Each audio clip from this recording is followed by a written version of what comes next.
गुरुर्ब्रह्मा गुरुर्विष्णु गुरुर्देवो महेश्वरा गुरुर्साक्षात् परब्रह्म तस्मै श्री गुरवे नमः। तस्मै श्री गुरवे नमः। ओम शांति शांति। शांति। तो अभी हम जो प्रार्थना है उसको बोलेंगे।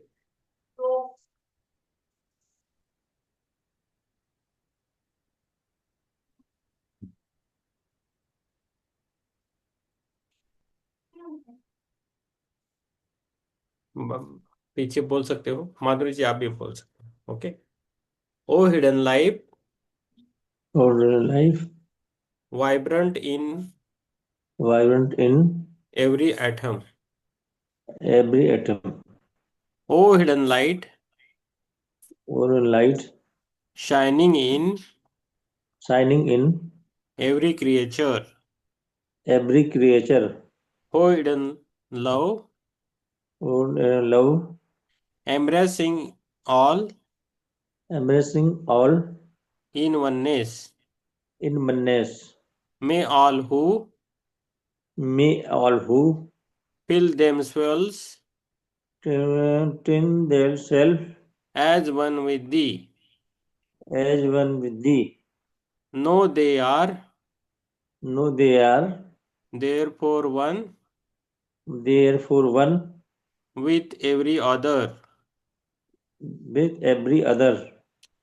हिंदी में बोलेंगे, हे गुप्त जीवन हे गुप्त जीवन, जो हर कण में जो हर कण में स्पंदित है। स्पंदित है, हे गुप्त प्रकाश हे गुप्त प्रकाश, जो हर प्राणी में जो हर प्राणी में प्रकाशित है। प्रकाशित है। हे गुप्त प्रेम हे गुप्त प्रेम, जो समस्त सृष्टि को जो समस्त सृष्टि को एकत्व में एकत्व में बांधता है। बांधता है, जो स्वयं को जो स्वयं को आपसे एक आपसे एक अनुभव करते हैं। अनुभव करते हैं। वे ये जान ले वे यह जान लें कि वे कि वे प्रत्येक अन्य से एक अन्य से भी एक है। भी एक हैं। थैंक यू, नमस्कार। थैंक यू, नमस्कार। जो हम अभी हमारा जो बुक है थियोसॉफी के पाठ, ये बुक चल रहा है। लेखक है श्री उमाशंकर पांडे, उनकी बुक है। तो अभी हमारा चल रहा है मनुष्य और उसके शरीर। ओके। पेज नंबर लेना है 53। 53 से फिर से पढ़ेंगे। लास्ट पैराग्राफ है, अन्य शरीर। अन्य शरीर, ठीक है माधुरी जी। कारण शरीर से भी अधिक सूक्ष्म दो अन्य शरीर है, बुद्धिक और आत्मिक। बुद्धिक शरीर बुद्धि स्तर के पदार्थ से बना है और ये मनुष्य में बुद्धि तत्व या आध्यात्मिक जीवात्मा का वाहन है। ठीक है, सिंपल। वेदांत प्रथा में इस शरीर को आनंदमय कोश कहा गया है। जब मानव चेतना इस शरीर में केंद्रित होती है, तब वह स्वयं की चेतना के साथ अन्य सभी की चेतनाओं में अंतर्निहित एकत्व का अनुभव करता है। ये किसके बुद्धिक शरीर के बारे में बोला। ठीक है। अभी दूसरा, अभी बाद में नेक्स्ट देखेंगे। राजयोग के सभी नहीं, राजयोग के सही अभ्यास से चेतना बुद्धि स्तर से जुड़कर उस पर कार्य करती है। राजयोग के सही अभ्यास से चेतना बुद्धि स्तर से जुड़कर उप उस पर कार्य करती है। इस अवस्था को भगवत गीता में बुद्धि योग कहा गया है। बुद्धिक शरीर से भी अधिक सूक्ष्म आत्मिक शरीर है, जिसमें केवल सिद्ध लोग ही स्व चैतन्य होकर कार्य कर सकते हैं। तो एक आत्मिक शरीर है, वो बुद्धिक शरीर से भी अधिक सूक्ष्म है। तो वो आत्मिक शरीर रहता है जिसमें केवल सिद्ध लोग ही स्व चैतन्य होकर कार्य कर सकते हैं। यहाँ पर सभी भेद समाप्त हो जाते हैं। जो जो सिद्ध जो आत्मिक शरीर रहता है, तो आत्मवंदन हम बोलते हैं ना, तो उधर सभी भेद समाप्त होते हैं। ओके, यहाँ पर सभी भेद समाप्त हो जाते हैं। सामान्य मनुष्य अभी इन दो सूक्ष्म शरीर के बारे में विचार करके उन्हें समझ नहीं सकता है। सामान्य मनुष्य इसको, मनुष्य अभी इस दो सूक्ष्म शरीर के बारे में विचार करके उन्हें समझ नहीं सकता है। ये इतना सिंपल है, बुद्धि और आत्मिक शरीर के बारे में उन्होंने बोला है। ठीक है। अभी नेक्स्ट टाइम मनुष्य के पास ऐसा समय आता है, मनुष्य के पास ऐसा समय आता है जब वो प्रेम, ज्ञान और शक्ति में विकसित हो जाता है। ठीक है। तो प्रेम, ज्ञान और शक्ति में विकसित हो जाता है, और जब वो अपने विकास में एक विशिष्ट चरण को चिन्हित करने वाले एक महान प्रवेश द्वार से गुजरता है।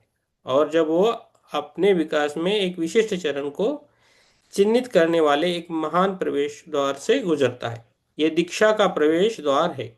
और मनुष्य अपने गुरु के मार्गदर्शन में इसके माध्यम से पहली बार आध्यात्मिक बुद्धिक शरीर में ऊपर उठता है। तो गुरु लगता है उसके लिए बुद्धिक लेवल पे उठने के लिए। ओके, ये बोल रहे हैं। और इस शरीर में उस एकत्व का अनुभव करता है जो भौतिक संसार की विविधता और अलगाव के आधार में होता है। तो वो एकत्व का भी अनुभव करता है। मैंने एकत्व का अनुभव किया है और कोई लोगों ने भी किया है, जो आस्ट्रल स्तर और यहाँ तक कि मानसिक क्षेत्र की पृथकता के आधार में भी होता है।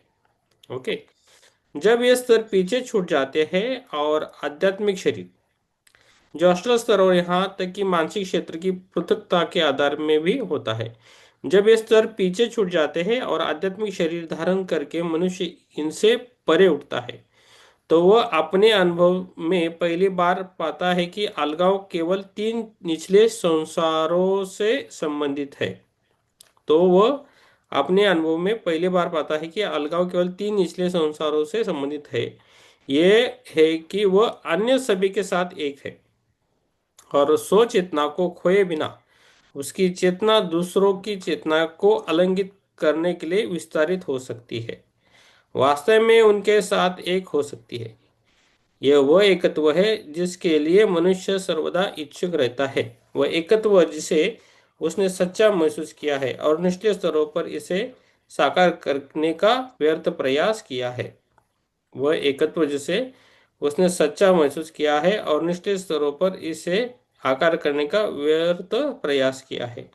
यहाँ उसके निचले स्तरों में उन्नत सपनों से परे, उसके निचले स्तरों के उन्नत सपनों से परे एकत्व का बोध होता है, और सारी मानवता उसके अंतरतम स्व के साथ एक पाई जाती है। और सारी मानवता उसके अंतरतम स्व के साथ एक पाई जाती है।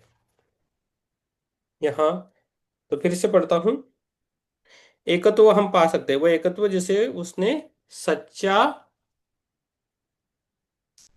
जिसने उसने सच्चा महसूस किया है और निचले स्तरों पर इसे साकार करने का व्यर्थ प्रयास किया है। यहाँ उसके निचले स्तरों के उन्नत सपनों से परे एकत्व का बोध होता है, और सारी मानवता उसके अंतरतम स्व के साथ एक पाई जाती है। ओके, निचले स्तर के उन्नत सपनों में परे एकत्व का बोध होता है और सारी मानवता उसके अंतरतम स्व के साथ एक पाई जाती है। ओके, अभी है अस्थाई शरीर। ये एकत्व के बारे में बोला है, थोड़ा बहुत मैंने जो समझा है मैं बोल देता हूँ। और हमें एकत्व भी आता है, मुझे एकत्व है, वननेस, वननेस आता है ना। वननेस मीन्स क्या होता है, हमें ना सब जगह दिखते हैं, खुद को ही सब जगह दिखता है। मुझे तीन बार तो आया, तीन चार बार आके गए। नहीं तो एक बार ऐसा शिव जी दिख रहे, सब जगह शिव जी दिखते हैं, सब जगह मिट्टी में कण में भी शिव जी दिखते हैं और आकाश में भी दिखते हैं। सब जगह दिगर देखो तो शिव जी दिखते हैं, दिगर देखो तो खुद को दिखते हैं। जब ऐसा होता है ना तब उसको वननेस बोला जाता है ना। और कभी कभी खुद को देखो, खुद भी शिवजी दिखने लगते हैं। ये भी हुआ है, मैंने खुद को देखा मैं भी शिवजी हूँ, अरे ये कैसा हो गया। तो ऐसा होता है, तो उसको वननेस बोला जाता है। तो मुझे ये दो बार अनुभव, एटलीस्ट दो बार तो आके गए हैं, मैंने अभी याद किया तो ऐसा होता है। तो उसको बोला जाता है वननेस। वननेस जो है ना वो ऐसा माना जाता है कि ध्यान की लास्ट पीएचडी, हम पीएचडी बोलते हैं ना, पीएचडी किया तो सब एजुकेशन खत्म खत्म होता है ना, पीएचडी तो उसके पीएचडी है, वर्नेस आ गए, उससे ऊपर कुछ ज्यादा करने की जरूरत नहीं, अपने आप चलता है बाद में, है ना, तो वो है। ठीक है, चलो, पेज नंबर 55 पे है अस्थाई शरीर। अभी किधर आए हैं, अस्थाई शरीर। अस्थाई खाना हो गया है किरण जी? ठीक है, अभी कुछ चल रहा है, ठीक है, बाद में बोलेंगे आपको पढ़ने के लिए। हाँ, अस्थाई शरीर, ओके, पेज नंबर 55, 55।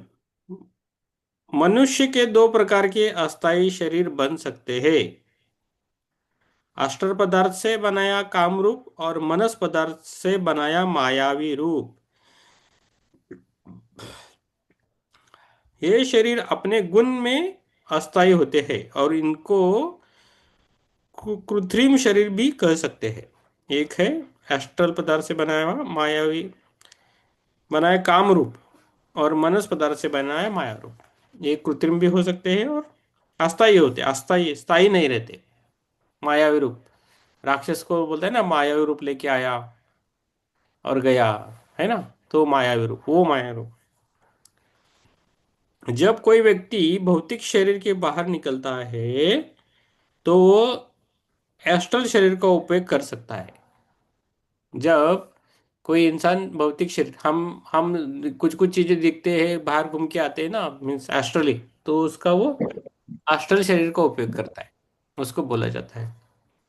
जब कोई व्यक्ति भौतिक शरीर के बाहर निकलता है तो वह एस्ट्रल शरीर को उपयोग कर सकता है, लेकिन जब तक वो उसमें कार्य कर रहा है तब तक वह एस्ट्रल संसार तक ही सीमित है। तथापि उसके लिए निम्न मनस के मानसिक शरीर का उपयोग करना संभव है।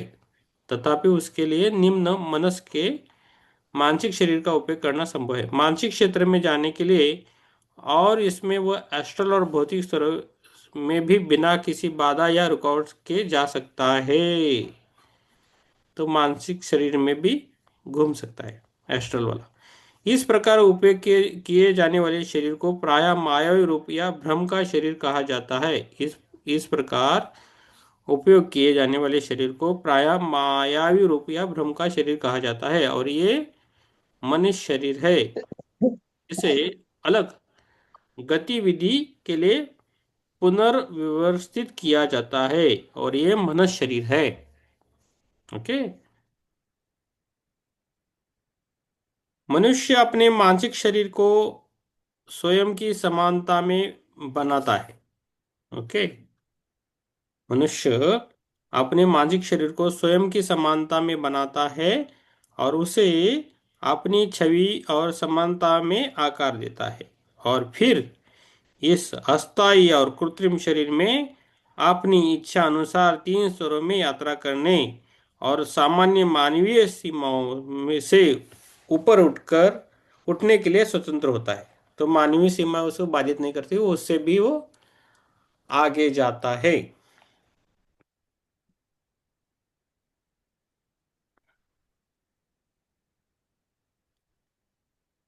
ये वो कृत्रिम शरीर है जिसमें एक व्यक्ति एक स्थान से दूसरे स्थान की यात्रा कर सकता है, मन के संसार में भी जा सकता है, वहाँ नए सत्य सीख सकता है, नए अनुभव इकट्ठा कर सकता है, और इस प्रकार एकत्रित निधि को जागृत चेतना में वापस ला सकता है। देखो एक क्लियरिटी है, बहुत अच्छा दिया है। फिर से हम पढ़ेंगे तो स्तुति में हम पेज नंबर 55, 55। ओके, जी सर। आत्मनंदन सर। यस, बहुत अच्छा, बहुत अच्छा आपने काम किया है। आपके छः छः स्टूडेंट ने ये किया है। जी सर, अ, और भी करने वाले हैं सर, रजिस्टर ना सर। हाँ, तो उनको उनको ग्रुप में ले सकते हैं आप। जी जी सर। आप ग्रुप में डालो, तो मुझे, मेरे पास नंबर नहीं रहेगा तो आपके पास नंबर हम, रहेगा। हाँ हाँ, मैं करती हूँ। हाँ, तो छः हो गए, तो पहले 12 थे ना, अभी 12 से लेके। अच्छा है, अच्छा काम किया, बहुत अच्छा मैम, बहुत अच्छा, thank you ma'am, thank you. Yes, जी बाद में बात करेंगे हम। तो पेज नंबर 55 है। तीसरा पैराग्राफ है, मनुष्य, आपको पढ़ना है मैम, ज्योति मैम? सर आप पढ़िए पढ़िए सर, फिर आप रुकेंगे तो मैं शुरू हाँ, करूंगी सर। ठीक है। मनुष्य अपने मानसिक शरीर को स्वयं की समानता में बनाता है। मनुष्य अपने मानसिक शरीर को स्वयं की समानता में बनाता है, उसे अपनी छवि और समानता में आकार देता है, और फिर इस अस्थायी और कृत्रिम शरीर में अपनी इच्छा अनुसार तीन स्तरों में यात्रा करने और सामान्य मानवीय सीमाओं से ऊपर उठने के लिए स्वतंत्र होता है। यह वह कृत्रिम शरीर है जिसमें एक व्यक्ति एक स्थान से दूसरे स्थान की यात्रा कर सकता है, मन के संसार में भी जा सकता है, वहां नए नए सत्य सीख सकता है, नए अनुभव इकट्ठा कर सकता है, और इस प्रकार एकत्रित निधि को जागृत चेतना में वापस ला सकता है। तो एस्ट्रले वो घूम कर आ सकता है, इतना ऐसा बोल रहे हैं। ठीक है। यस। अभी एक एक जो पैराग्राफ है ना, ये किरण जी पढ़ेगी। किरण जी, आप पढ़िए। एक पैराग्राफ पढ़ना है और रुकना है। हाँ। वंदन सभी को। हाँ। इस उच्च शरीर के उपयोग करने का लाभ यह है कि यह एस्ट्रल शरीर में होने की तरह एस्ट्रल स्तर पर छल और मोहकता ग्लैमर के अधीन नहीं होता है।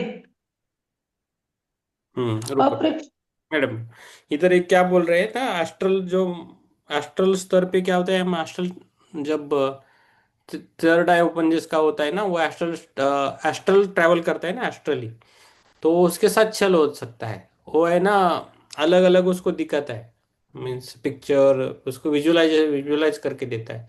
इसमें हमें अटकना नहीं है, ऐसा उमा शंकर जी ने मुझे बोला है। तब से मैं थोड़ा इस पर ज़्यादा ध्यान नहीं देता, जो दिखता है ना उस पर ज़्यादा ध्यान कम देता हूँ तब से। तो उसमें अटकना नहीं, इसलिए उन्होंने बोला आज अभी आगे विकसित होना है, इसलिए अभी ये आ गया पार्ट। यस, फिर से पढ़िए मैम। ओके। हाँ। इस इस उच्च शरीर के उपयोग करने का लाभ यह है कि यह एस्ट्रल शरीर में होने की तरह एस्ट्रल स्तर पर छल और मोहकता ग्लैमर के अधीन नहीं होता है। अप्रशिक्षित एस्ट्रल इंद्रियां प्राय भटकाती है और उनकी प्रस्तुति पर भरोसा करने से पहले यह बहुत अनुभव की आवश्यकता होती है। हम्म। लेकिन यह अस्थायी रूप से गठित मानसिक शरीर ऐसे छल के अधीन नहीं होता है। वह सच्ची दृष्टि से देखता है, वह सच्ची सुनवाई के साथ सुनता है। कोई अस्थल आकर्षण हावी नहीं हो सकता, कोई अस्थल भ्रम धोखा नहीं दे सकता। इसलिए ऐसी यात्राओं के लिए प्रशिक्षित लोगों द्वारा इस शरीर को प्रधानतया उपयोग किया जाता है। जब इसकी आवश्यकता होती है तब इसे बनाया जाता है, जब उद्देश्य पूरा हो जाता है तो इसे फिर से हटा दिया जाता है। हम्म। ओके। पढ़ो आगे। ठीक है, पढ़िए। हाँ, दो दो लाइन है ना, पढ़िए। इस प्रकार साधक प्राय ऐसे पाठ सिखाता है जो अन्यथा उस तक नहीं पहुंच पाते, और ऐसे निर्देश प्राप्त करता है जिनसे वह अन्यथा पूरी तरह से वंचित हो जाता है। आपको समझ में आया? बोलिए। बोल, समझ में आया, तेवढे उत्तर काय? थोड़ा मुश्किल है थोड़ा, लेकिन आ सकता है। आ गया। इस उच्च शरीर के उपयोग करने का लाभ यह है कि अष्टल शरीर में होने की तरह अष्टल पर छल और मोहकता होती है, ये तो हमने बताया। अप्रशिक्षित अष्टल इंद्रिया प्रायम भटकाती है ना, मतलब जो जिसको जिसको, हाँ, जिसको पूरा डायरेक्टली दिखता ज्ञान है। नहीं है, हाँ।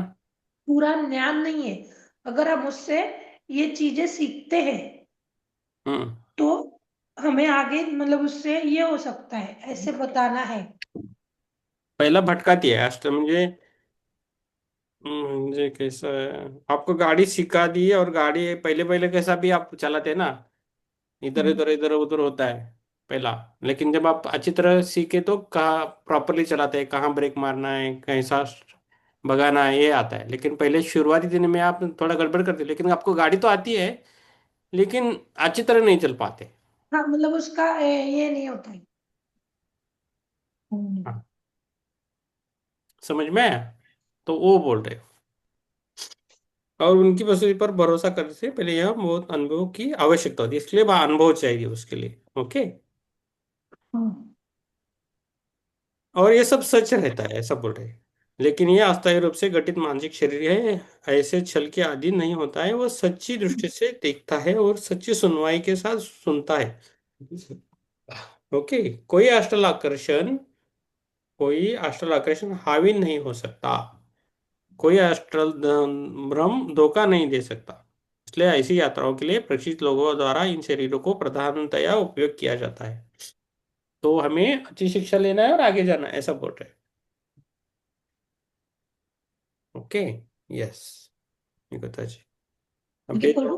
हाँ, पढ़ना, हाँ, पढ़िए पढ़िए। अन्य अस्थायी शरीरों को मायावी रूप के नाम से पुकारा जाता है, हम्म। लेकिन इस शब्द को अभी ऊपर वर्णित शरीर तक ही सीमित रखना बेहतर लगता है। हम्म। एक व्यक्ति कुछ दूरी पर एक ऐसे शरीर में दिखाई दे सकता है जो वास्तव में चेतना की वाहन से अधिक एक विचार रूप है। एस्ट्रल स्तर प्रारंभिक जीवसार एलिमेंटल एसेंस में लिपटा हुआ विचार है। 2 लाइन पढ़िए और रुकिए। एक नियम है, एक नियम के तरह ये शरीर कुछ विशेष विचार, कुछ विशेष इच्छा शक्ति के वाहन मात्र है और इसके बाहर कोई चेतना नहीं दिखाते हैं। हम्म। अन्य अस्थायी शरीर को मायावी रूप के नाम से पुकारा जाता है, लेकिन इस शब्दों को अभी ऊपर वर्णित शरीर तक ही सीमित रखना बेहतर लगता है। ये हमारे साथ बात भी करते हैं, वो क्या अच्छा है क्या नहीं ये भी बोलते हैं। एक व्यक्ति कुछ दूरी दूरी पर एक ऐसे शरीर में दिखाई दे सकता है जो वास्तव में चेतना के वाहन से अधिक एक विचार रूप है। तो एक विचार रूप में भी दिखता है, ऐसा इसका कहता है। एस्ट्रल स्तर के प्रारंभिक जीव सार एलिमेंटल एसेंस में लिपटा हुआ विचार है। तो विचार भी रहते हैं, हमारा जो विचार है ना वो भी दिखता है हमें। कैसा बताए इसको। हमें कभी कभी होता है ना, नाम आया तो उसका चेहरा याद आता है। हाँ। तो विचार आया ना, पहला विचार आया, बाद में वो चेहरा दिखता है ना। हम्म। हाँ, वैसा बोल रहे हैं। ठीक है ठीक है मैम, आप रुकिए। अभी ये योगिता जी पेज नंबर 56 है, ये 2 पैराग्राफ छोटे छोटे हैं, खत्म कीजिए।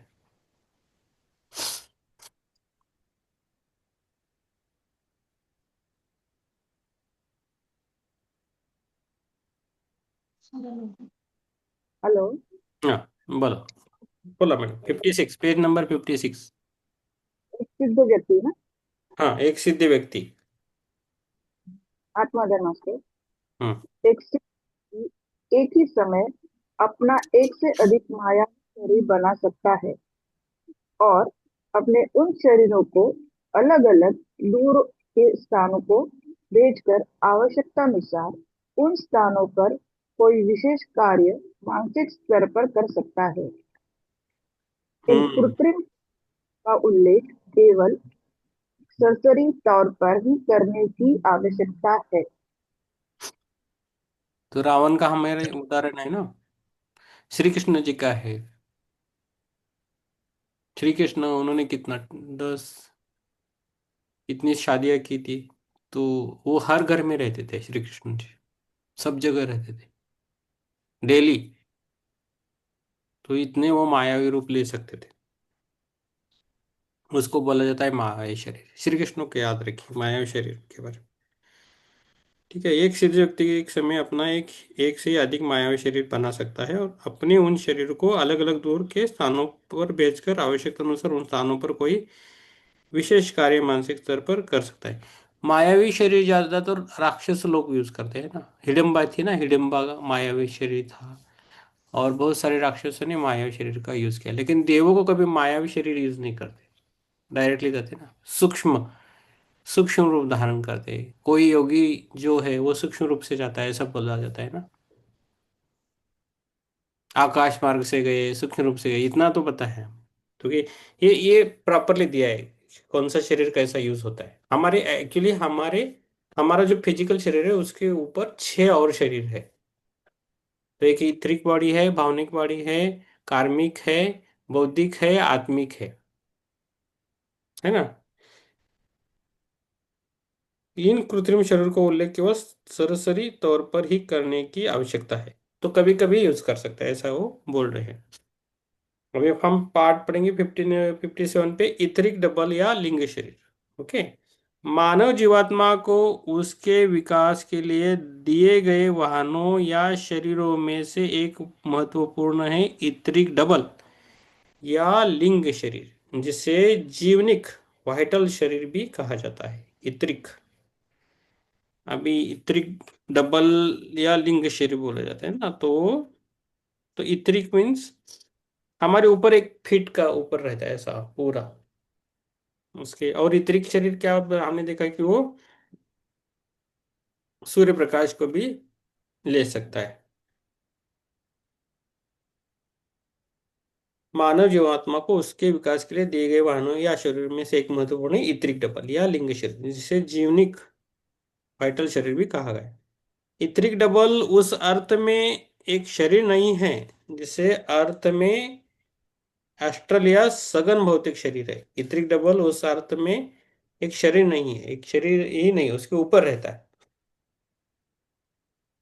जिसे अर्थ में एस्ट्रल या सघन भौतिक शरीर है, क्योंकि ये अलग से अस्तित्व में नहीं हो सकता, क्योंकि ये अलग से अस्तित्व में नहीं हो सकता है। इसका अस्तित्व दो मुख्य उद्देश्यों को पूरा करना है। इसको कैसा बोल सकते हैं? तो हम्म। फिजिकल बॉडी और एस्ट्रल बॉडी के बीच वाला शरीर, इथरिक डबल शरीर। वो है, लेकिन एग्जाम्पल एग्जाम्पल देना चल, आम रहता है ना, आम, मैंगो, मैंगो के बीच अंदर जो पका हुआ आम लीजिए, उसमें जो गुठली रहती है ना, वो भौतिक शरीर पकड़ी है, और उसके ऊपर जो है ना, जो रस रहता है वो इतरिक लेयर, और उसके ऊपर और लेयर्स है। तो खाली जो बीच वाला जो है ना उसको इतरिक, और वो कम ज्यादा भी होता है हर एक में।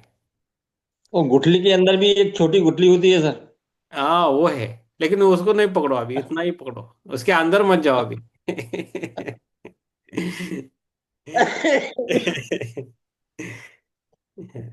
तो उसको भी पकड़ सकते हैं गुठली के अंदर, जब कच्चा आम रहता है ना तो वो रहता है लेयर, कच्चा आम में रहता है। पके में भी रहता है सर।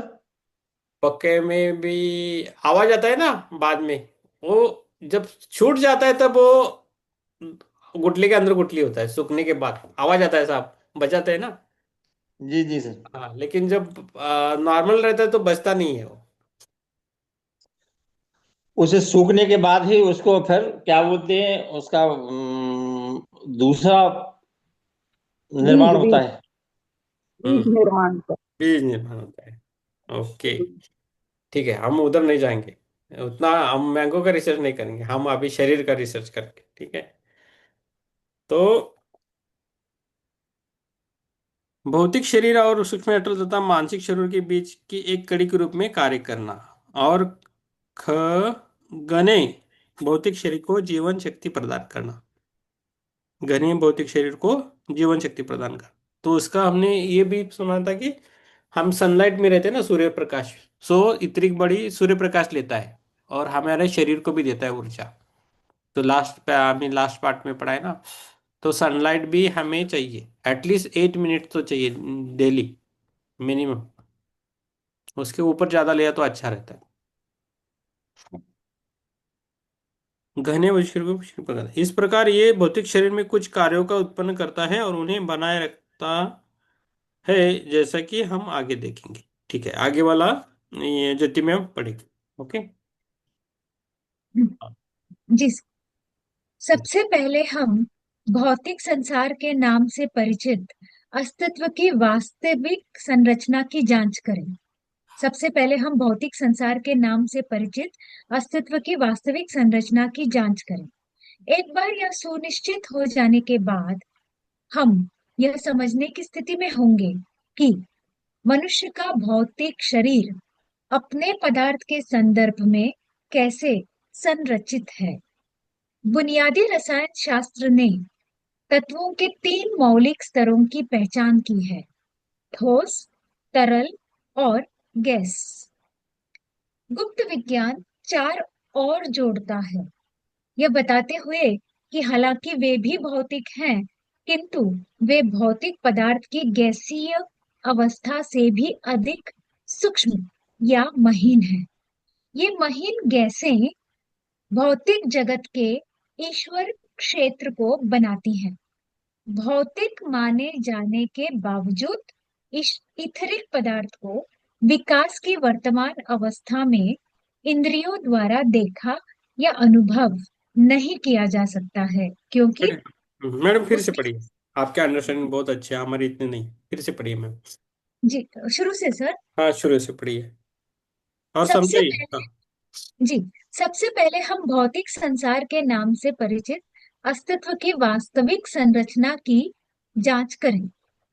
एक बार यह सुनिश्चित हो जाने के बाद हम यह समझने की स्थिति में होंगे कि मनुष्य का भौतिक शरीर अपने पदार्थ के संदर्भ में कैसे संरचित है। यहाँ पर भौतिक शरीर की बात हो रही है कि इसकी संरचना कैसे हुई है। हम्म, फिर बुनियादी रसायन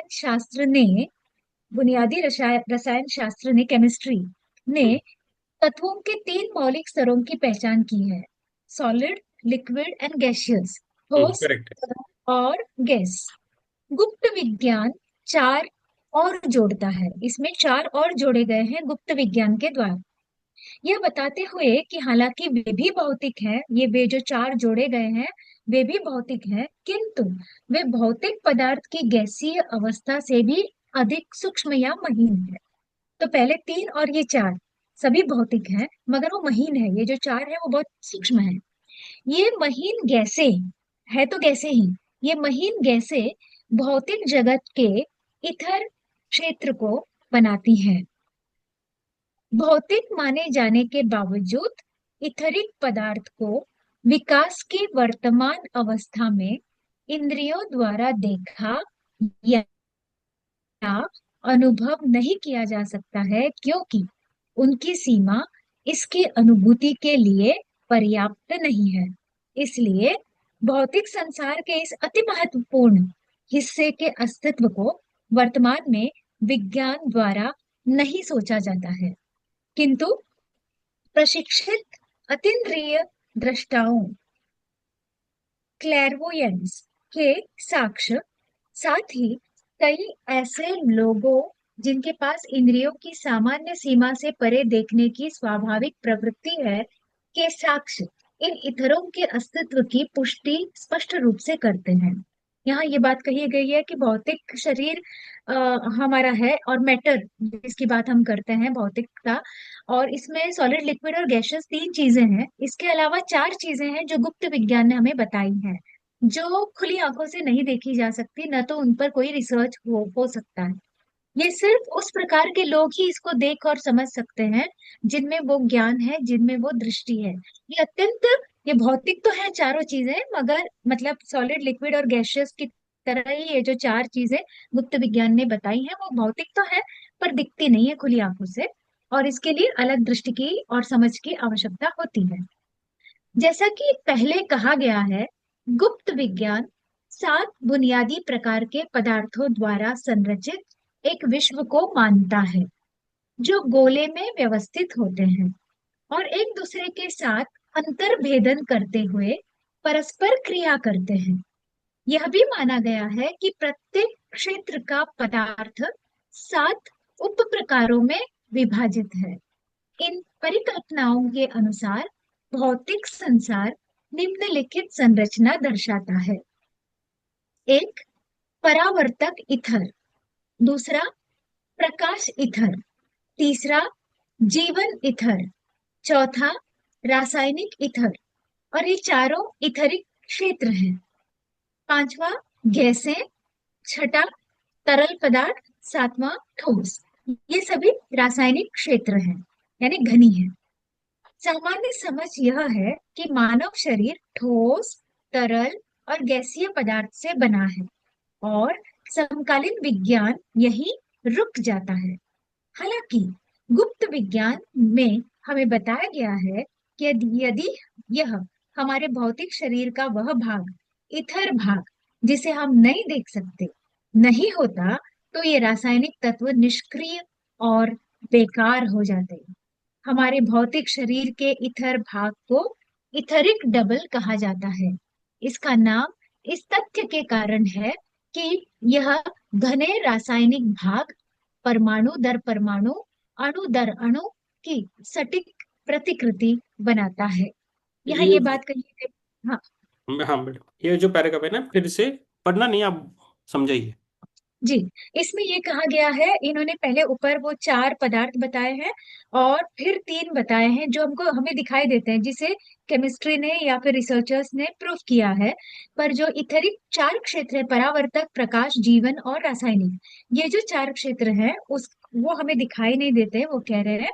और वो ये कह रहे हैं कि ये जो चार हैं, चार पदार्थ हैं या चार इथर शरीर हैं, अगर ये ना होते तो जिस तीन चीजों से हम मानते हैं कि शरीर बना है, तरल, ठोस और पदार्थ, यानी सॉलिड, लिक्विड और गैसियस, इन तीन चीजों से हमारा शरीर बना है, ऐसा हम मानते हैं।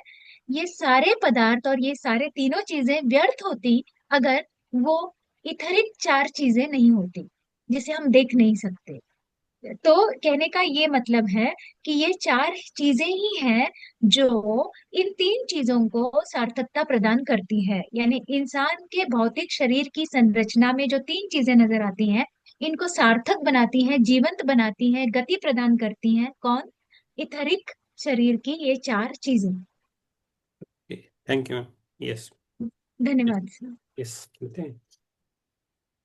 Thank you ma'am. इसके अलावा ये इतरिक डबल वह सांचा है जिस पर शरीर के घने हिस्से को आकार दिया जाता है और उसे बनाया जाता है।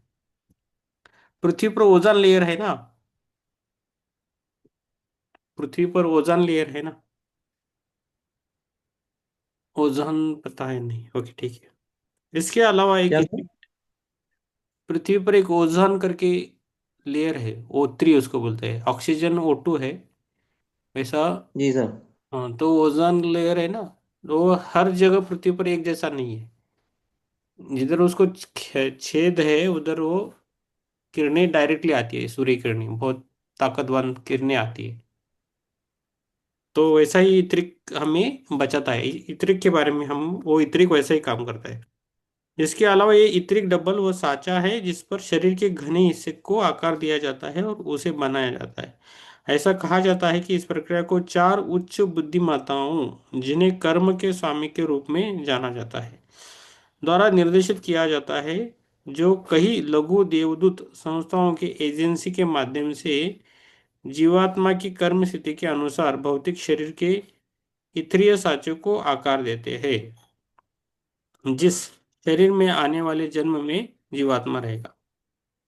तो ये एक्चुअली फैक्ट्रिया रहती है, हमारा जो नाक कैसा रहेगा, कान कैसा रहेगा, आंखें कैसे रहेगी। मैं उधर जाके देख के आया हूँ। मैं, ये बुक में लिखा है वो मैं खुद देख के आया हूँ। मनुष्य का निर्माण कैसे करते हैं वो देख के आया है, देख के आया हूँ। और ये इतना इम्पोर्टेंट है ना, ये सब हमारे हाथ कैसे होंगे, हमारा हृदय कितना बड़ा होगा, छोटा होगा, लीवर कैसा होगा, ये सब कुछ मेजरमेंट करके फिर ये शरीर बनता है। हमें हमें ये सब, हम इसके साथ रहते तो हमें इसका ये चमत्कार ऐसा नहीं लगता है, लेकिन ये हमारा शरीर ही एक चमत्कार है सृष्टि में। तो उसमें अगणित पावर है शरीर में हमारे, कुछ भी हम कर सकते हैं। कोई कांच भी खाता है तो वो पचा सकता है, कांच भी खाया तो पचा सकता है, इतना बॉडी स्ट्रांग है हमारा। लेकिन वो उसकी आदत चाहिए, नहीं डायरेक्टली खाया तो अभी प्रॉब्लम हो जाएगा, लेकिन पहले से आदत होना चाहिए। विष भी खा सकता है आदमी, बचपन से उसको विष दिया तो वो भी खा के वो पचा सकता है, इतना पावरफुल है हमारा शरीर। जैसे चंद्रगुप्त मौर्य था तो उसको दिया जाता था, तो उसके खाने में ना चाणक्य जी ये डालते थे, थोड़ा थोड़ा बीज डालते थे। तो एक बार क्या होता है, चंद्रगुप्त की जो वाइफ है तो उसका निवाला खाती है और वो प्रेग्नेंट रहती है। तभी वो मर जाती है, और वो जो बिंदुसार लड़का है ना उसका जन्म होता है बाद में। बिंदुसार जो है ना उसका टोटल अलग ही है। ठीक है, तो इधर ही रुकता हूँ। तो हमारा शरीर ऐसा है कि हम कुछ भी कर सकते हैं। तो ये अलग अलग फैक्ट्री में बनता है। हमारी आंखें, हमारे नाक, हमारे मुख, जो भी ऑर्गन्स है ना सबकी एक फैक्ट्री रहती है अलग अलग, उससे बन जाता है। जैसा कार के पार्ट अलग अलग रहते हैं, लेकिन कार जब फाइनली बन के आता है ना बाहर, वैसा ही है हमारा शरीर। तो वो है, मैंने खुद देखा है, अभी ये पढ़ रहे तो मैं बोल रहा हूँ। समझ में आया? तो थोड़ा एग्जाम्पल दिया ना तो अच्छी तरह समझ में आता है, इसलिए हम थोड़ा एग्जाम्पल डालने की कोशिश करते हैं। वो अच्छा हो बुरा हो बाद में देखें, लेकिन समझ में आता है। जो कई देवदूत संस्थाओं की एजेंसी के माध्यम से जीवात्मा की कर्म स्थिति के अनुसार भौतिक शरीर की इतरे सांचे को आकार देते हैं, जिसे शरीर में आने वाले जन्म में जीवात्मा रहेगा।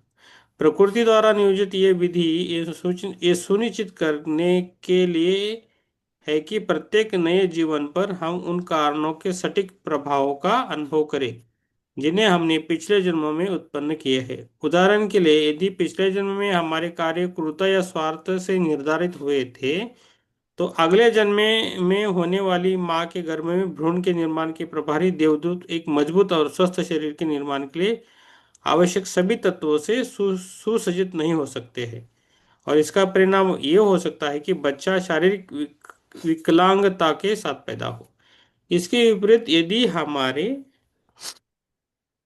कार्य सकारात्मक रहे और प्रेम तथा उदारता से प्रेरित थे, तो निर्माताओं द्वारा आवश्यक सभी तत्व उपलब्ध हो सकते हैं और उनके प्रयास का परिणाम ये स्वस्थ बच्चा होगा। कुछ लोगों को प्रकृति के तरीके कठोर लग सकते हैं और वे निस्संदेह ऐसे हैं, किंतु वे इस मायने में प्रभावी और दयालु भी है एक कि ये हमें सही कार्य और उसकी अंतर्निहित लाभ सिखाते हैं। सीमित और कभी कभी विकृत शरीर का उपयोग करने के कारण अक्षम जीवात्मा प्रकृति नियम के निर्देशों का सम्मान करने की आवश्यकता के बारे में सीखता है, जिसका कुछ हद तक उसे प्रज्ञा और उन्नति प्राप्त होती है। यस ज्योति मैम, आप समझ आ सकती है हमने जो बोला?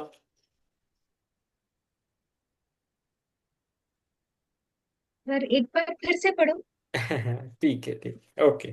तो नहीं नहीं नहीं विकलांगता और नहीं नहीं। स्वस्थ शरीर की बात की गई है सर। हाँ हाँ, विकलांग क्या बोल रहे हैं कि लास्ट जन्म में जिसका क्रूरता क्रूरता वाला जन्म गया है ना, तो अगले वाला जन्म उसके जब आएगा तो उसमें वो विकलांग बच्चे पैदा होते हैं। जो जो आएगा ना, जो आत्मा, तो विकलांग होता है। लेकिन जैसा कोई अच्छा जन्म किया है, उसने सकारात्मक काम किया, तो वो उसको सभी तत्व मिलते हैं और वो अच्छा ही जन्म पाएगा।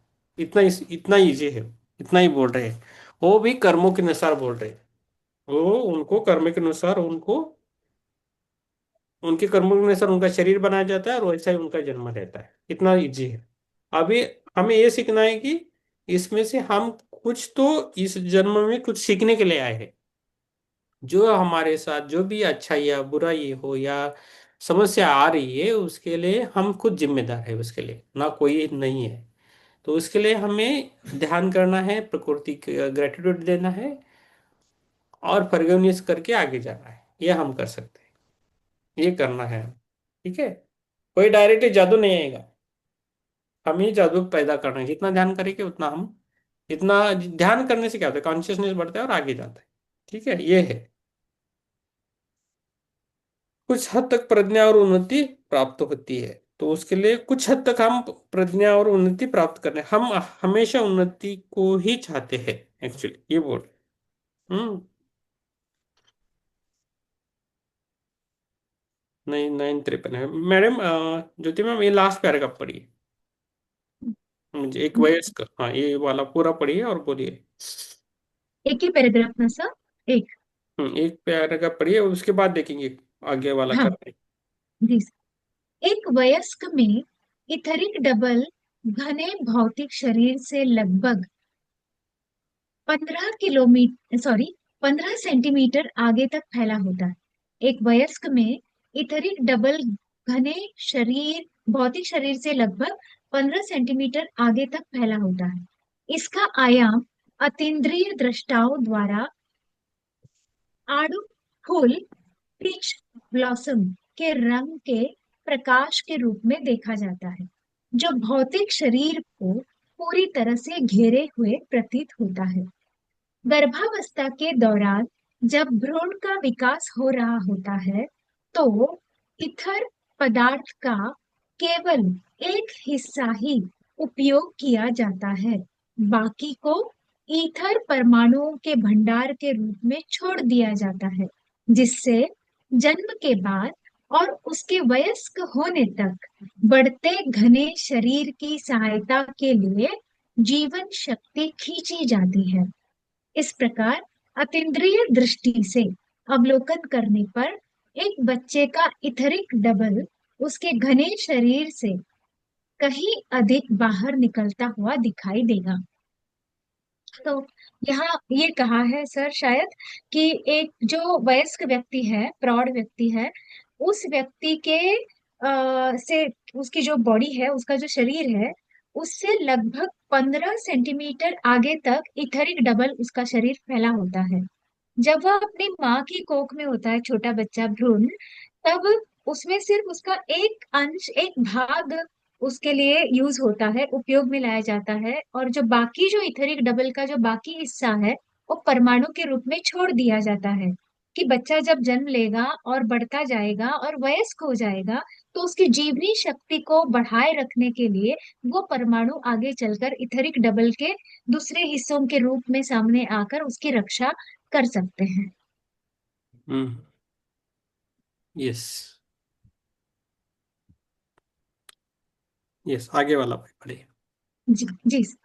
यह कहना अतिशयोक्ति नहीं होगा कि हमारे भौतिक शरीर का अस्तित्व पूरी तरह से इथरिक डबल द्वारा इसे प्रदान की गई जीवन शक्ति पर निर्भर करता है। प्रिज्म के आकार के इथरीय परमाणु भौतिक परमाणुओं में भेदन करते हुए उनमें कंपन पैदा करते हैं। सूर्य, जो हमारे ग्रह प्रणाली का जीवन स्रोत है, से वह यह जीवनदायी ऊर्जा इथरिक डबल द्वारा अवशोषित की जाती है। तिल्ली या प्लीहा के इथरीय समकक्ष के माध्यम से, जहां इसे ऊर्जा के एक पहिया जैसे भंवर, जिसे तिल्ली चक्र कहा जाता है, द्वारा अवशोषित किया जाता है। फिर तिल्ली चक्र इस ऊर्जा को विशेषीकृत करता है और शरीर में स्थित अन्य भंवरों अर्थात चक्रों को वितरित करता है। यहाँ ये कहा गया है कि सृष्टि से, यानी सूर्य का यहाँ पर उदाहरण दिया गया है, और इसके अलावा भी सृष्टि से जो भी जीवनी शक्तियां, जो स्रोत हमें प्राप्त होने होते हैं, जो ऊर्जा हमें प्राप्त होनी होती है, इसे शोषित करने का, इसे सोख लेने का काम अपना इथरियल डबल शरीर करता है, और वो सोख लेता है और फिर हमें देता है। इस तरह से वो करता है। शायद जो ओजोन की बात आपने की है, पृथ्वी पर जो लेयर, वो पृथ्वी का, अगर पृथ्वी अगर भौतिक शरीर है, तो संभवतः ओजोन उसका इथरियल डबल है सर, जैसा आप कह हम्म। रहे थे। तो हम्म। वही है कि सृष्टि के सारे पंच तत्वों से जो भी ऊर्जा हमें मिलती है, वो सबसे पहले लेने का काम करता है, सोख लेने का, शोषित करने का काम करता है इथरिक डबल, और हमें दे देता है। इसलिए हमें उसकी आवश्यकता है, अत्यंत ज्यादा आवश्यक है हमारे लिए इथरिक डबल शरीर sir. Yes, thank you ma'am, very good. Thank you sir. गुप्त विज्ञान हमें बताता है कि ऐसे कई केंद्र हैं जो पूरे मानव शरीर में इस महत्वपूर्ण ऊर्जा को प्रसारित करते हैं। लेकिन मुख्य 7 चक्र है: मूलाधार चक्र, नाभि चक्र या मणिपुर चक्र, प्लीहा चक्र, हृदय चक्र या अनाहत चक्र, गला चक्र या विशुद्ध चक्र, बोहम चक्र या आज्ञा चक्र, और मुकुट चक्र या सहस्त्र चक्र, हमें बताया गया है कि उनका कार्य इस सौर ऊर्जा, जिसे प्राण के रूप से में जाना जाता है, को घने भौतिक शरीर में संचारित करना है। इस प्रकार इसकी ऊर्जा और जीवन शक्ति की निरंतर पुनः पूर्ति सुनिश्चित करना है। चक्रों के बारे में अधिक विस्तृत बयान कर लिए जितना CW लिटबेटर की पुस्तक द चक्रास देख सकते हैं। ओके, तो अभी इधर क्या बोल रहे हैं कि हमारे भौतिक शरीर में 7 चक्र है, और ये 7 चक्र हमें पता है, और उससे क्या होता है, ऊर्जा प्रसारित होती है सातों की, और सातों हमारे शरीर में बैलेंस होनी चाहिए। अभी क्या होता है, विचारों के कारण हमारा वो जो चक्रास रहते हैं वो डिस्टर्ब होते हैं, किसी में कम एनर्जी है, कभी कभी ब्लॉकेज ज्यादा रहते हैं, कम एनर्जी यानी ब्लॉकेज रहते हैं। उन ब्लॉकेजेस को निकाल के हमें उसको संतुलित बनाना है, बैलेंस करना है, अलाइन करना है, तो उससे हमारा शरीर फिर से अच्छा रहेगा। ना ही एक्टिवेट एक्टिवेट किया तो थोड़ी मुश्किलें बढ़ सकती है और अच्छा भी हो सकता है, तो हम वो चक्रों को एक्टिवेट नहीं करना है। ठीक है। तो एक एक एक बात बोलिए। हाँ हाँ।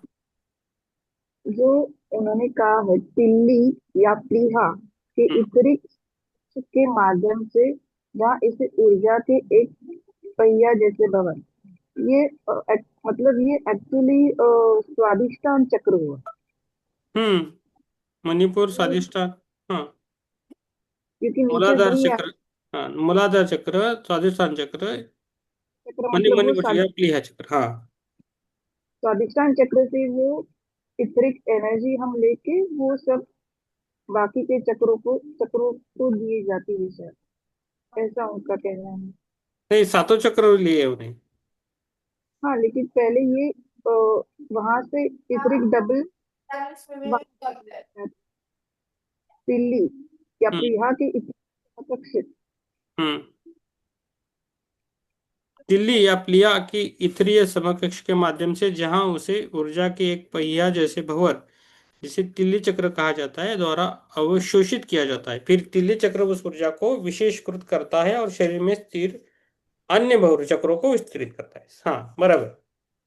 हम्म, वो है, वो पहले उन्होंने दिया है, ये बाद में दिया है ना। तो इधर हम रुकेंगे, और क्या, नहीं हो जाएगा, 10 बज गए। ओके, 10 o'clock, ध्यान का टाइम हो गया। ध्यान अच्छा करेंगे थोड़ा। हम्म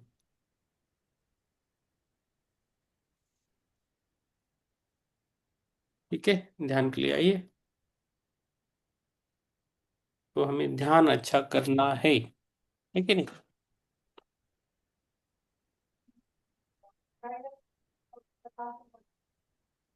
ध्यान के लिए पानी पीना है तो पी के आइए।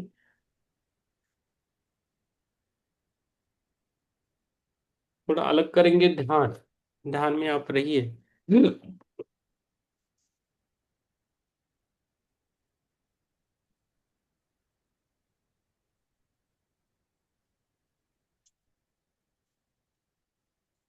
वैशाली मैम आ गई तो ध्यान का टाइम हो गया, ये पकड़ना है, पक्का पकड़ना है। देखो वैशाली मैम आ गई।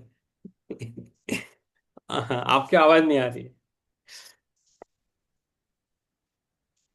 ऑन टाइम है मैम। यस। नहीं नहीं, आज जल्दी आई थी, मैं 10 मिनट पहले आई थी। हाँ। Okay okay. हम्म। ठीक है, पानी पी के बैठना है। आज का जो ध्यान है ना, हम इस पर करेंगे। हमारा जो शरीर है, शरीर और भय, दोनों का मिलाप करके करें। हम्म ठीक है, आराम से बैठिए।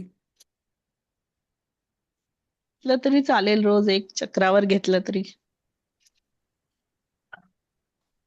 बर, ते करूया आपण, हळूहळू चक्रा झालं की हा. चक्र. हा, चालेल आज चालेल. आज आहे ना फक्त शरीर, म्हणजे हो हो. डिसीजेस आहेत, हो हो, रोग चालेल. आहेत, म्हणजे मेन बेसिक बेसिक करूया, मग चक्रावर जाऊ. म्हणजे मला जे इंट्युशन न करतोय बरं का, मी मी विचार करतो, भरपूर आज आले होते, शरीर, 7 शरीर असं होतं.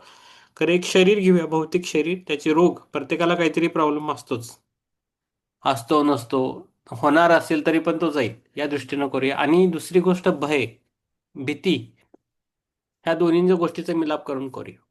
ओके. रोज अपन वेगवेगळे करो. ओके. डेली अलग अलग रहेगा, खाली आप रेडी रहो बस ध्यान के लिए. 30 मिनट करेंगे, टाइम ज़्यादा नहीं वेस्ट करेंगे. चलो आप ध्यान के लिए बैठिए आराम से, आंखों को बंद करके बैठना है.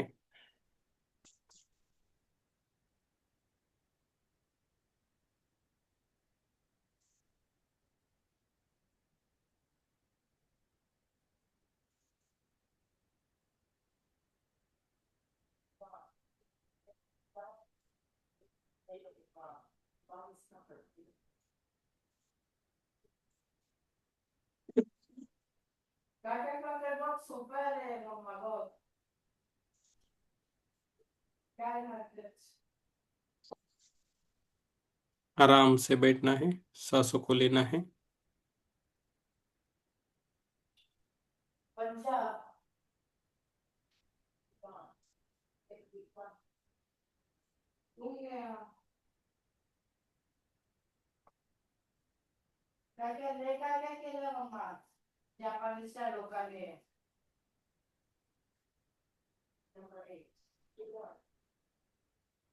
सांसों के ऊपर ध्यान देना है.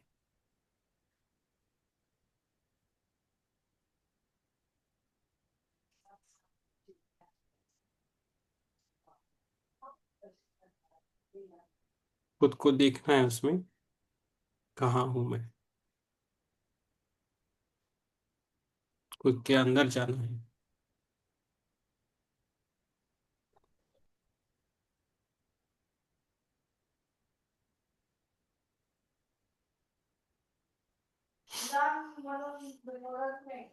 आराम से बैठना है,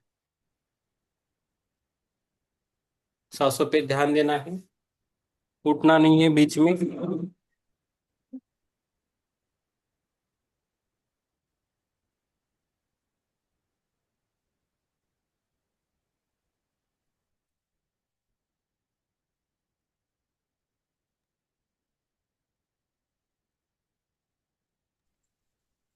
जिसको लेटना है तो लेट भी सकते हो, जिसको बैठना है वो बैठ भी सकते हैं. जिसको लेटना है वो लेट सकते हैं, जिसको बैठना है वो बैठ सकते हैं. आज का जो ध्यान है,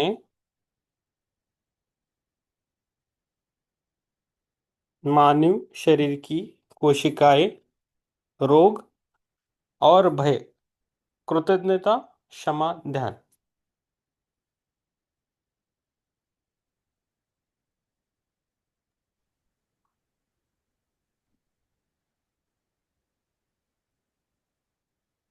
हे आणि दंग करू नको.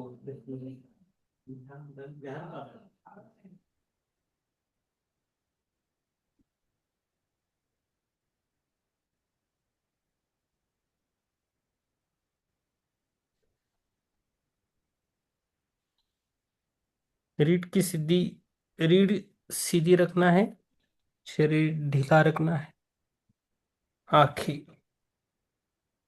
पूरी बंद करनी है, आंखों को खोलना नहीं है.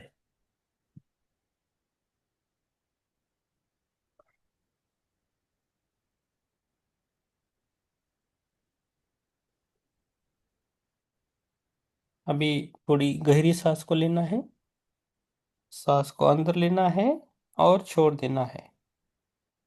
4 अंकों में सांस को लेना है और 8 अंकों में छोड़ना है. सांस को लेना है और छोड़ना है.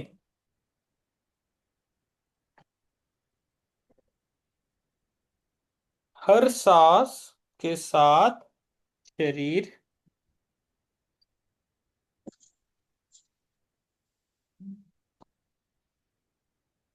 शीतल हो रहा है. हर सांस के साथ हमारा शरीर शीतल होता जा रहा है.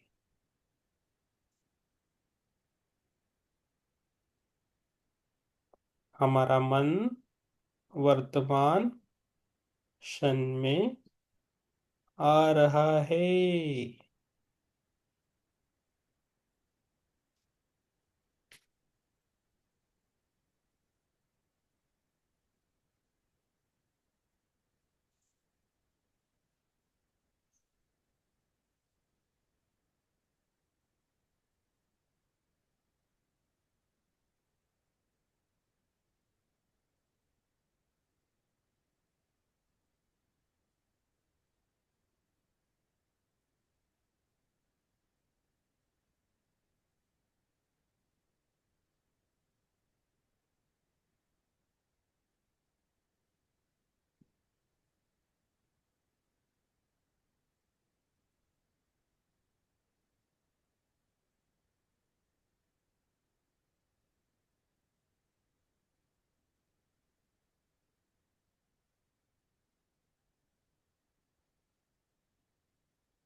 सांसों पे ध्यान देना है।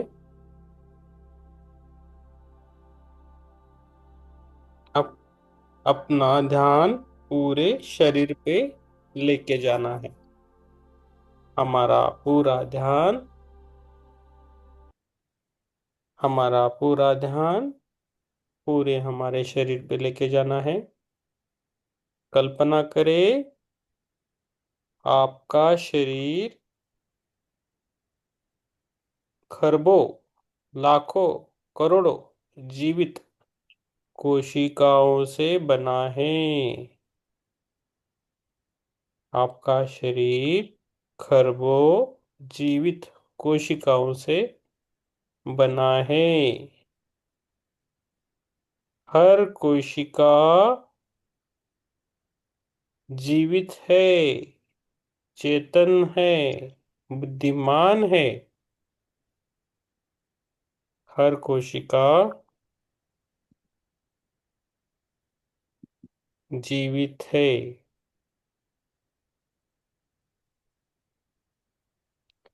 और आपके जीवन के लिए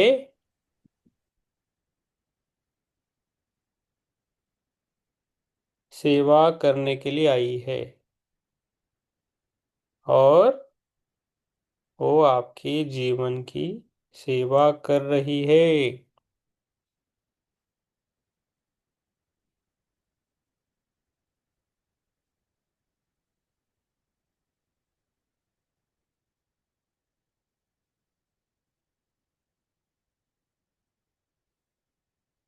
धीरे धीरे अपने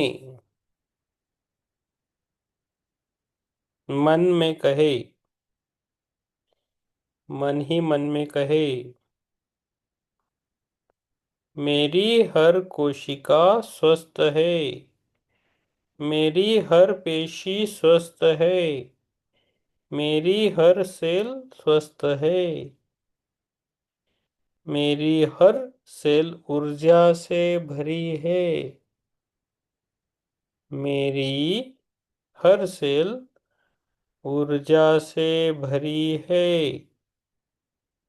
मेरा हर सेल दिव्य बुद्धि से संचालित है।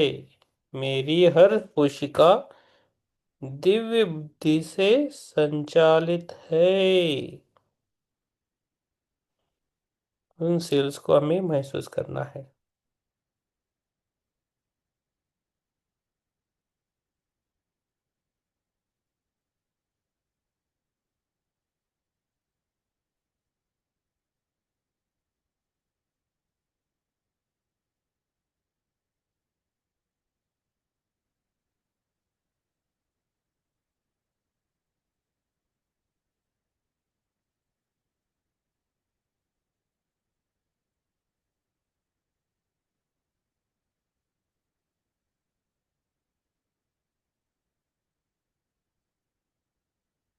कल्पना करें, एक सफेद, वाइट,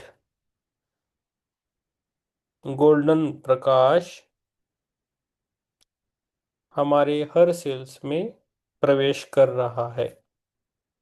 कल्पना करें, गोल्डन वाइट कलर्ड लाइट हमारे सेल्स में आ रहा है।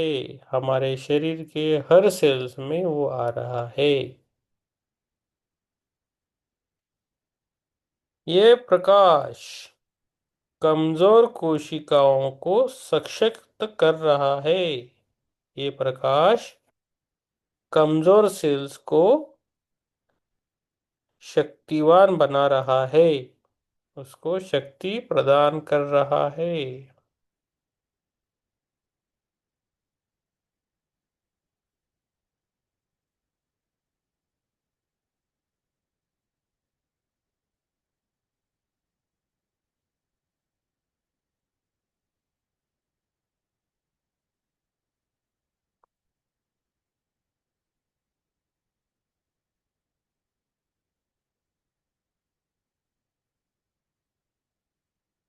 अभी हम रोगों के बारे में थोड़ा डिस्कस करेंगे।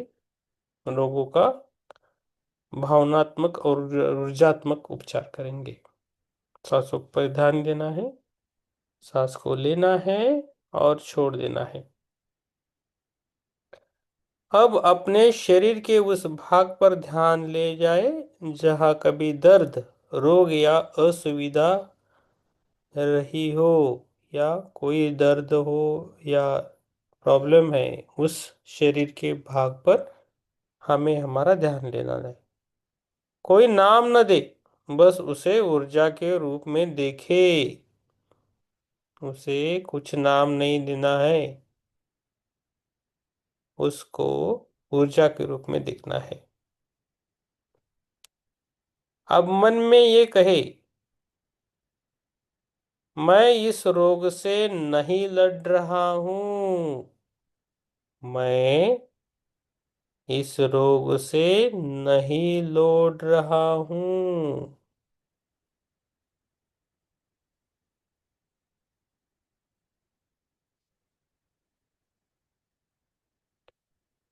मैं इसे समझ रहा हूं, मैं इस रोग को समझ रहा हूं।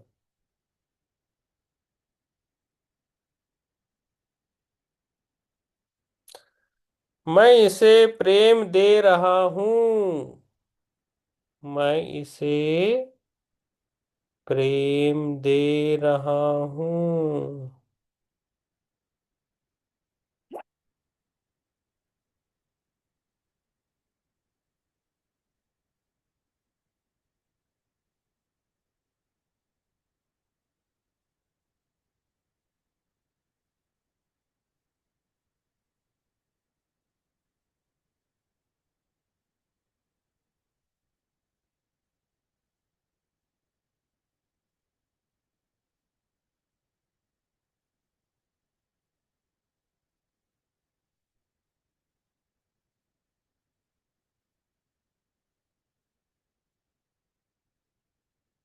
श्वासों पे ध्यान देना है, श्वास को लेना है और छोड़ देना है।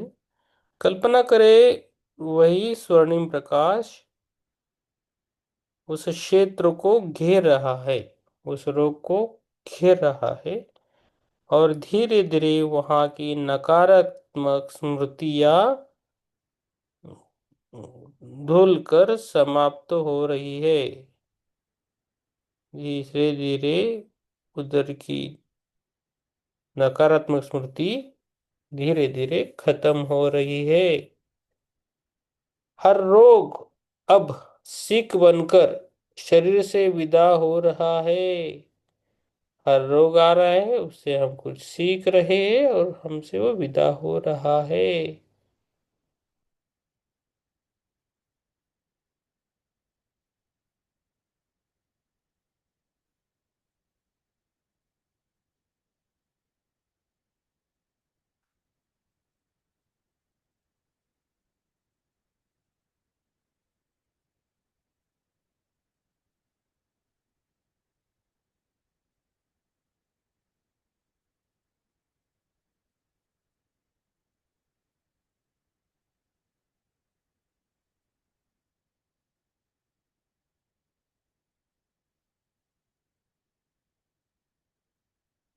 हर रोग अब सीख बनकर शरीर से विदा हो रहा है।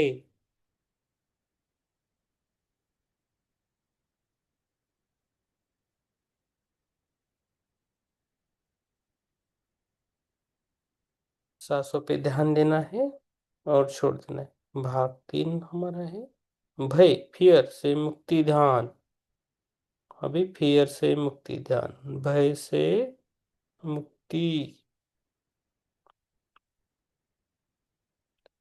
अब अपने जीवन के उन भय को याद करें जो बीमारी, भविष्य, पैसा, संबंध या मृत्यु से जुड़े हैं।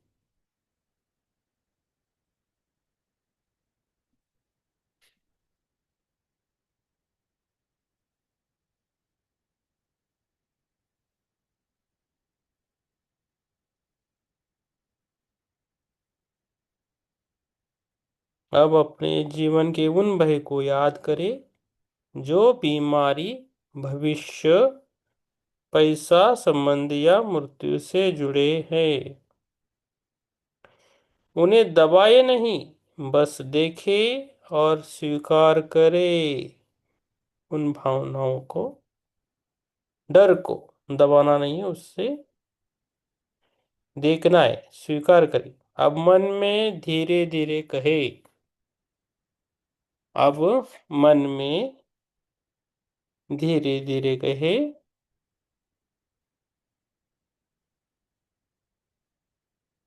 मैं अपने भय को स्वीकार करता हूँ। मैं अपने भय को स्वीकार करता हूँ।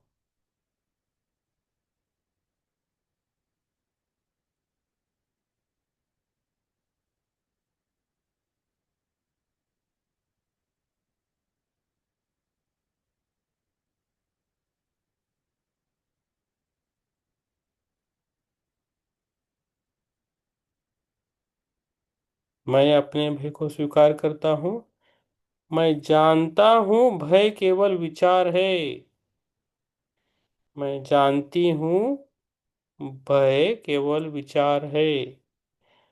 मैं भय से बड़ा हूँ। मैं भय से बड़ी हूँ।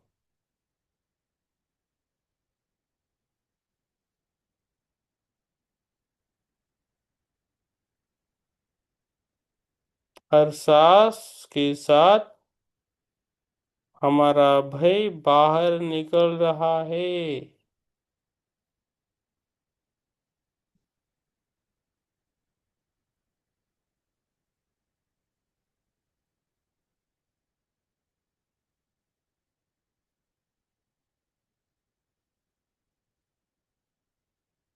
हर सांस के साथ भय हमारे निकल रहा है। हर श्वास के साथ सुरक्षा और विश्वास भीतर आ रहा है।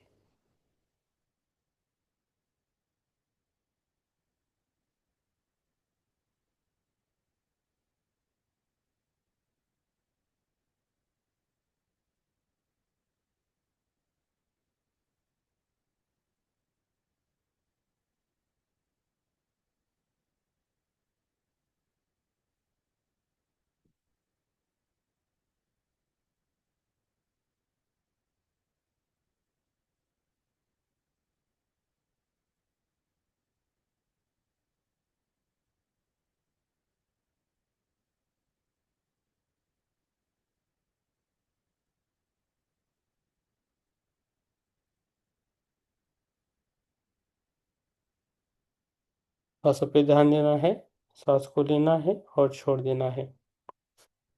अभी हमें ग्रेटिट्यूड देना है, कृतज्ञता व्यक्त करनी है। अपने हृदय पर ध्यान केंद्रित करें। हमारा जो हृदय है उस पर अभी हमें ध्यान केंद्रित करना है। अपने शरीर को धन्यवाद दे। अपने शरीर को धन्यवाद दे। हर सेल को हमें धन्यवाद देना है।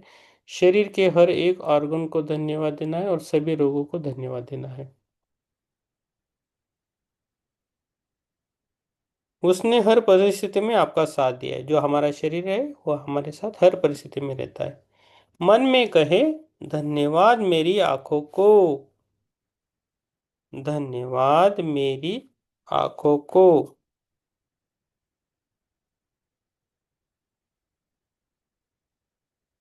धन्यवाद मेरी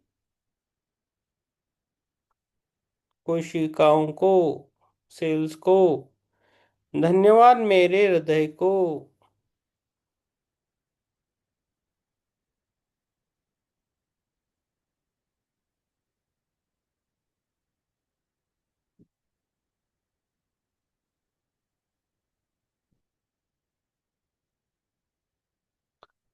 अभी अब जीवन के लिए धन्यवाद दे। तो हमें अपने जीवन के लिए धन्यवाद देना है। अपने अनुभवों को भी धन्यवाद देना है। जो भी अनुभव आए उन अनुभवों को भी धन्यवाद देना है।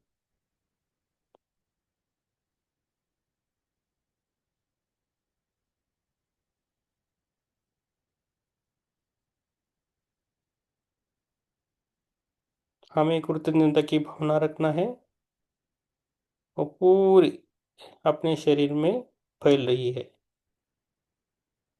अब जीवन के लिए धन्यवाद है, अनुभव के लिए धन्यवाद है और सीखों के लिए धन्यवाद है।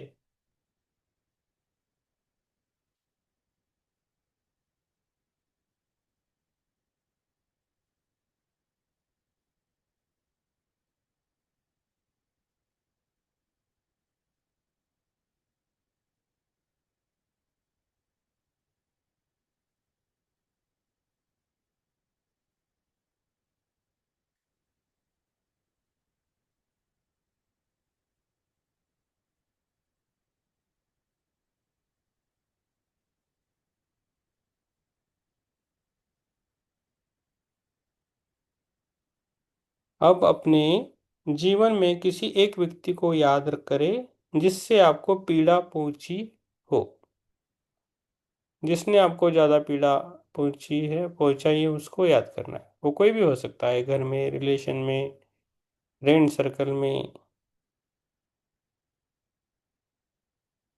उसको याद रखना है। या स्वयं को भी कर सकते हैं, कोई याद नहीं आ रहा तो स्वयं को रखे। यदि आपने कभी स्वयं को दोषी ठहरा है, खुद को दोषी ठहरा है, तो स्वयं को भी लेना है और मन में कहना है, मैं तुम्हें क्षमा करता हूँ, मैं तुम्हें क्षमा करता हूँ।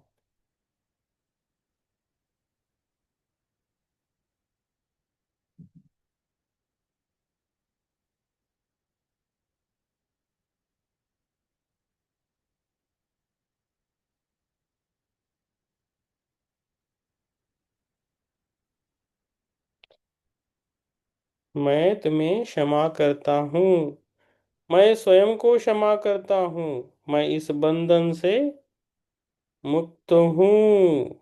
मैं स्वयं को क्षमा करता हूँ और मैं इस बंधन से मुक्त हूँ।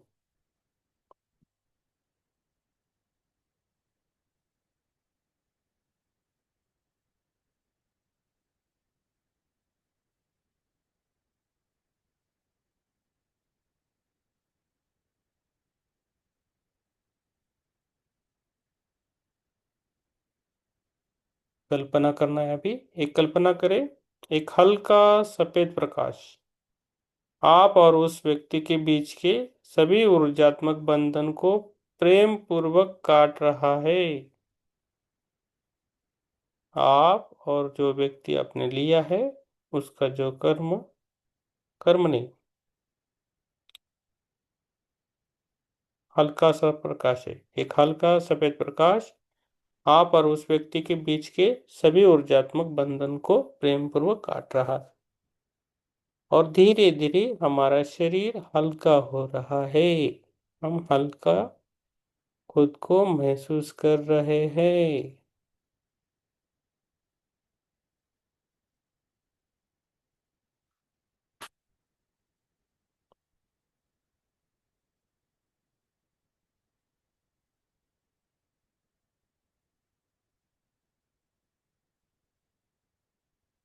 धीरे धीरे खुद को हम धन्यवाद देंगे, शरीर के हर सेल को धन्यवाद देंगे, अपनी आत्मा को धन्यवाद देंगे, सभी मास्टर्स को धन्यवाद देंगे, हर एक को हमारा धन्यवाद, पूरे यूनिवर्स को धन्यवाद। अब धीरे धीरे अपने श्वास पर लौटना है। आप सभी को मेरा धन्यवाद, कोटि कोटि धन्यवाद।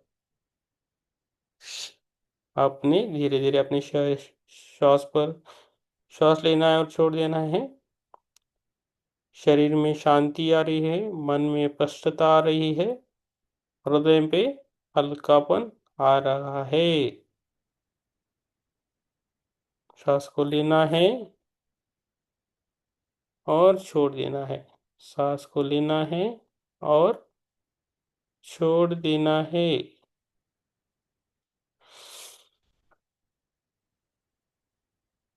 धीरे धीरे अपने शरीर को, खुद को महसूस करें और धीरे धीरे बाहर आना है। अपनी पृथ्वी माता को धन्यवाद, पंच महाभूतों को धन्यवाद, गुरु तत्व को धन्यवाद। शिवासोपी को धन्यवाद। इस बुक को भी धन्यवाद। धीरे धीरे बाहर आना है, अपने पैरों की उंगलियों को हिलाना है, हाथों की उंगलियों को हिलाना है और दोनों हाथ अपनी आंखों पे रखना है आराम से।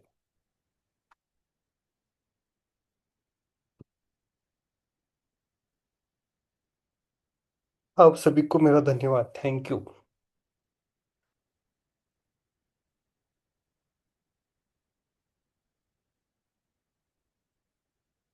यस, धीरे धीरे बाहर आना है। आप सभी को मेरा धन्यवाद।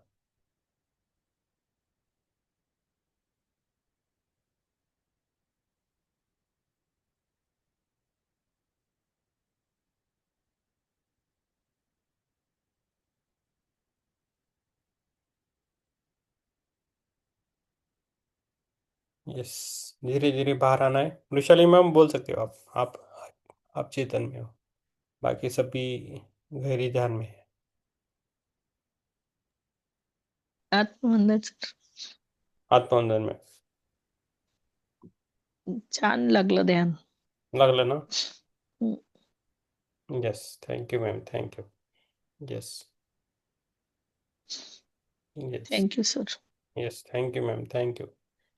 Yes, Yogita ma'am, thank you sir. Thank you. Okay. Madhuri ma'am, Nita ma'am, yes. Ram Prasad ji, आत्मवंदन सर. आत्मवंदन. आज ध्यान बहुत अच्छा गहरा रहा. हम्म. हम्म. ध्यान प्रारंभ हुआ ऐसे कोई महापुरुष सफेद जिनके वो हैं हम्म. बाल हैं, चश्मा लगाए हैं. हम्म. उनसे मैंने क्वेश्चन किया कि हमें कहाँ ले जा रहे हो बताओ. हम्म. हम्म. उन्होंने कुछ जवाब नहीं दिया. हम्म. ठीक है, आगे आगे देंगे, हाँ. फिर बस पूरा जैसे बोलते हैं ना, हम्म. प्रातः लालिमा जैसा रहा पूरा. हम्म. जैसे प्रातः की लालिमा रहती है ना, हम्म. उस तरह का रहा पूरा ब्रह्मांड. Very good, very good.